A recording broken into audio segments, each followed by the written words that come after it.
Greetings, travelers! Thank you for taking time out of your busy day to join us right here. My name is Mike.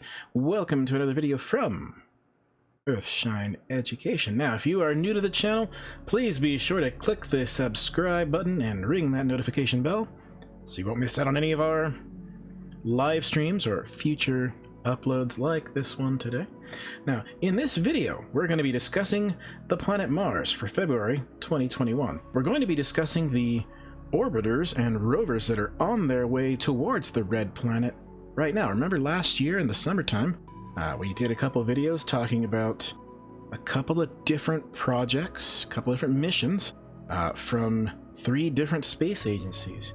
And we're going to talk about them today. By the end of this show, you, the viewer, should be able to identify the planet Mars in the evening sky, identify which probes and landers are on their way to Mars, explain the main goals of each of those missions, and even identify the time frames for those mission arrivals. So with all that said, let's get to it. Now, oftentimes Mars is called the Red Planet. This is the planet named after the Roman god of war. It does have a reddish hue to it, and as mentioned in our monthly sky update, you're actually able to see Mars right now in the evening sky throughout the entire month. Now, as a reminder of how to find the planet Mars, we'll probably have to step away from this and take a quick peek in our astral observatory. So let's go right now. Alright, and here we are in our astral observatory. We find ourselves facing south, the sun currently setting to our right in the western sky. To find the planet Mars this month, February 2021, we must start by finding one of the easiest constellations to find in the nighttime sky, and possibly one of the most famous constellations in the nighttime sky. It is a constellation called Orion, the Great Hunter. Now, Orion can be found by looking for 3 stars in a line parallel to each other. If you are able to find these 3 stars in a line, you have found the belt of Orion, Orion's belt. He has a knee star named Rigel, and he has a shoulder star named Betelgeuse, or Betelgeuse. I've also heard it that way, but let's be honest, we all call it Betelgeuse. As we learned in our January sky video, the winter triangle is actually a triangle in the winter sky made up of 3 stars, starting with the shoulder star Betelgeuse. And so, just as a quick reminder, we're going to go ahead and find the winter triangle. Has nothing to do with Mars, but hey, you're here, so you may as well learn a little bit about the sky, right? So, to find the winter triangle, start with Orion's belt and draw a line through it towards the eastern horizon. Here you will find a star, very, very bright, brightest star in the nighttime sky. It will be twinkling rapidly. It is a star named Sirius, the dog star. Seriously, it's really bright. It is the brightest star in Canis Major, the big dog, located right down here. Now you can draw a line from Sirius back up to Betelgeuse, which we've already found using the belt of Orion. We found Orion himself. Now we've got these 2 stars. We need 1 more star to complete this triangle. To find the 3rd star, draw a line between Betelgeuse and Sirius, stop in the middle, head more towards the east to the left, and you will find Procyon. Procyon is the brightest star in Canis Minor, the little dog, made of only 2 stars. It's really just a hot dog, or a dachshund, in the sky. That completes your winter triangle. Again, nothing to do with Mars, but hey, we're in this part of the sky, so we may as well talk about it. Now, using Orion one more time, we're actually going to go ahead and pinpoint where Mars is at. Now, we're looking at the sky once again, just after sunset, throughout the entire month of February. This will work. On this particular evening, we've set it for February 18th. You'll notice the moon is also here, but the moon is not always in the same spot every night, so it's never good to use the moon as a marker. But we'll talk about all that in just a second. So, we need to go ahead and use Orion's belt one more time. Draw a line through the belt, this time towards the west. And you will keep going, and you will find two little groupings of stars. One of them will look like a V of stars. That V is the face of Taurus the Bull. There's a bright red star, another red giant star like Betelgeuse. This one is called Aldebaran. It is the eye of Taurus the Bull. Just beyond, if you keep that line going, you will find a little bright patch of stars. These are the Pleiades, or the Pleiades. Seven Sisters Subaru, however you want to refer to them. There they are in all of their glory. They are an open star cluster. If you can, again, draw this line all the way through the Hyades and towards the Pleiades, you will notice just below the Pleiades you will find the planet Mars. And again, on the 18th of February, the moon will be in conjunction just below the planet Mars. The moon will look something like this. This is a first quarter moon, almost a first quarter moon. The bright side on the right side, the man on the moon, as it's called, made of the mare, or the seas, these darker areas right in here. But there it is. There is our destination. We have found the planet Mars, glowing in the sky.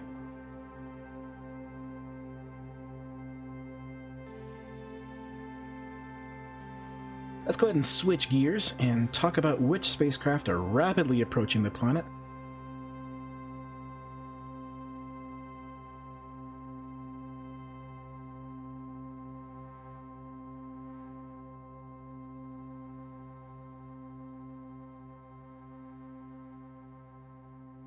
And here we go. We get to see Mars up close and personal. That's Valles Marineris heading off the edge of the horizon, a huge canyon along the surface of Mars, as well as the Tharsis region, which we now see here. This is the three shield volcanoes of the Tharsis region, as well as Olympus Mons, the largest volcano in the entire solar system.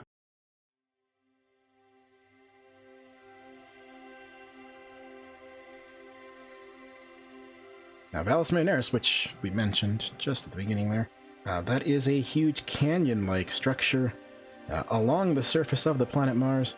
It would stretch from San Francisco, California, all the way to New York City, New York, across the entire United States of America. It is also 5 miles deep. That's about 8 kilometers deep. Currently, there are 3 spacecraft from 3 different space agencies on their way to the planet Mars. This convoy of spacecraft, for science, will all be, hopefully, entering orbit safely and or landing on the surface, if it's one of the rovers, within about a 10-day span of each other.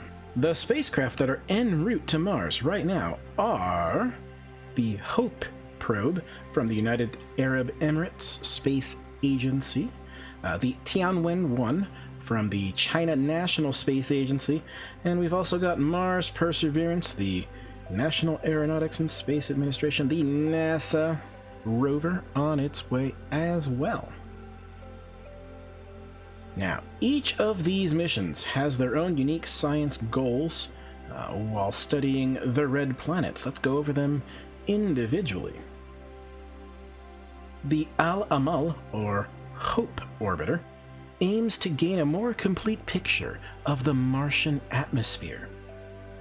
They're hoping to study and understand climate dynamics and the global weather map of the planet Mars by characterizing the lower atmosphere of the planet. Hope hopes to explain how the weather changes the escape of hydrogen and oxygen from the planet Mars through correlating the lower atmospheric conditions with the upper atmospheric conditions. They're also looking to understand the structure and variability of both hydrogen and oxygen in the upper atmosphere, as well as identifying why Mars is losing them in the first place to space. Meanwhile, here we have the Tianwen-1 from the China National Space Agency. Tianwen meaning heavenly questions. Tianwen-1 has multiple components. There's an orbiter, there's a deployable camera, and there's a lander with a rover.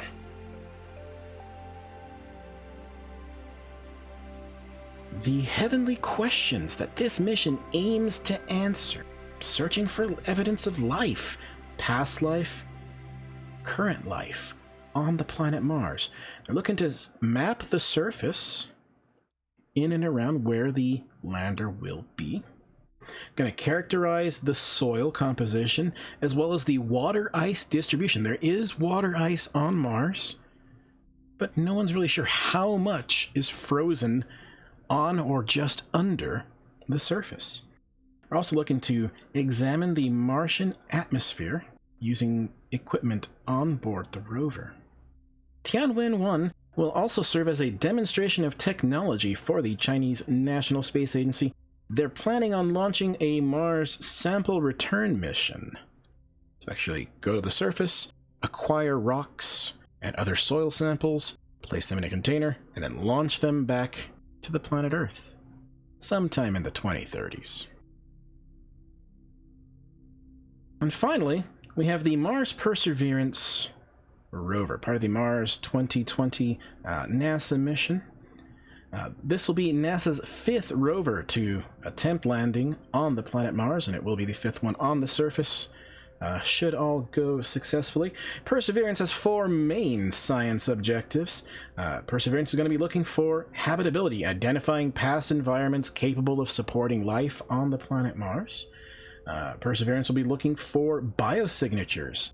They're going to be looking for signs of possible past microbial life in any of those habitable environments, particularly in special rocks known to preserve signs of life over time. Perseverance will be caching samples. They're going to be collecting rock cores and regolith samples and storing them safely on the Martian surface. This is in preparation for future sample return missions from the planet Mars. You've got to make sure you can actually package and properly store samples first. And finally, Perseverance is, in a way, preparing for humans to eventually get to Mars. They're going to be testing oxygen production from the Martian atmosphere.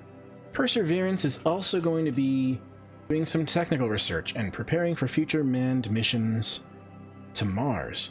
In particular, looking for oxygen production and how they'll be able to actually make it, if they can, from anything in the atmosphere or on the surface of the planet. We here at Earthshine Education will be live streaming and reacting to the Mars Perseverance rover entry, descent, and landing when it does arrive to the Red Planet. But when will that be? Well, let's talk about that right now. So now that we've discussed what each mission is aiming to do, when does this all happen? Hope should be arriving on February 9th, with Tianwen-1 arriving 1 day later on February 10th. Mars Perseverance rover is scheduled to arrive at the planet Mars on February 18th. Now, should these spacecraft arrive before this video is uploaded, or before I'm done editing it, I'll be inserting any screen captures or any sort of imagery of successes or failures here.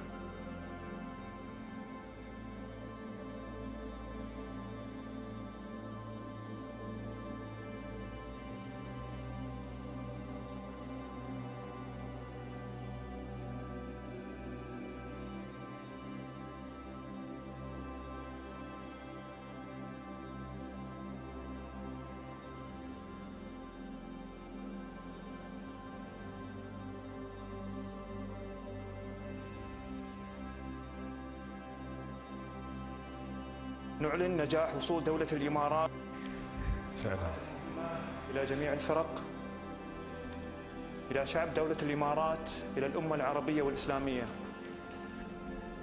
نعلن نجاح وصول دولة الإمارات في مدار الكوكب الأحمر. اللهم لك الحمد، اللهم لك الحمد، اللهم لك الحمد.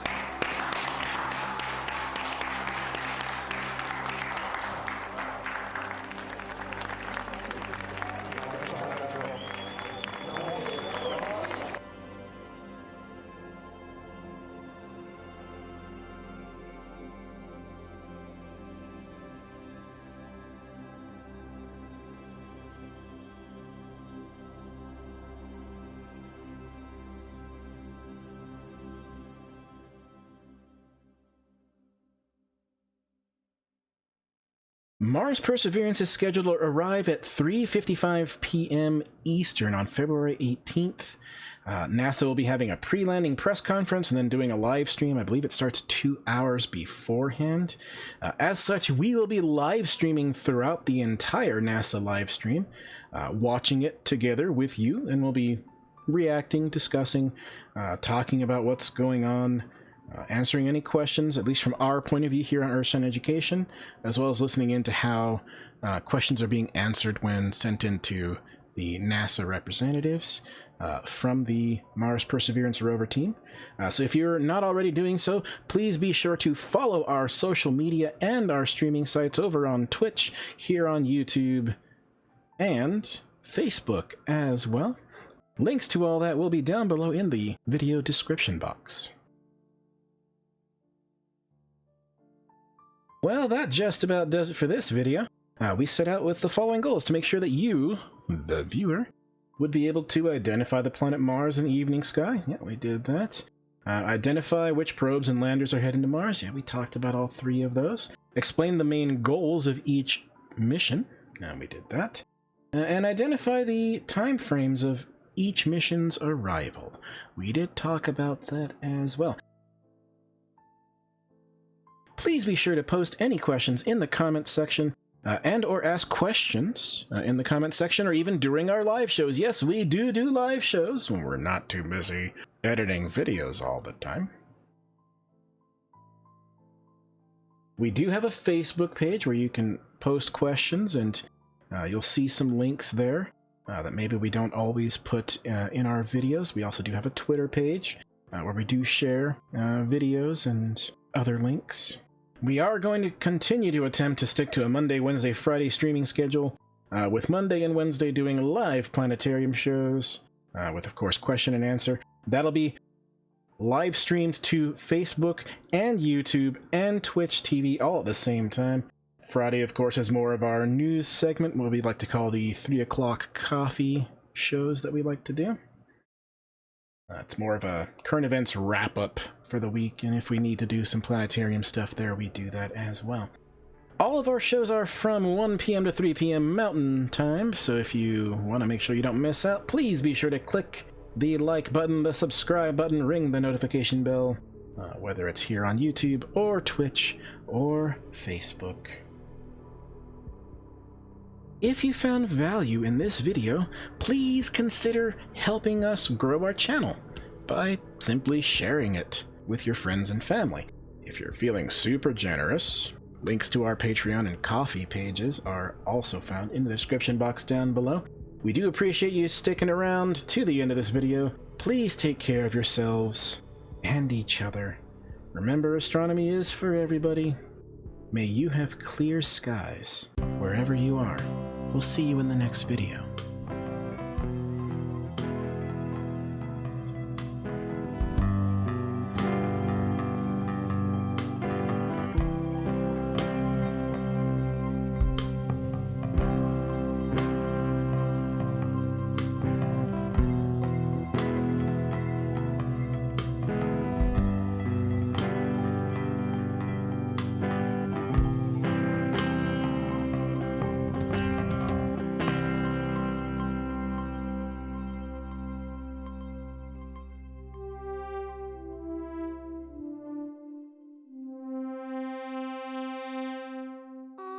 Earthshine Education.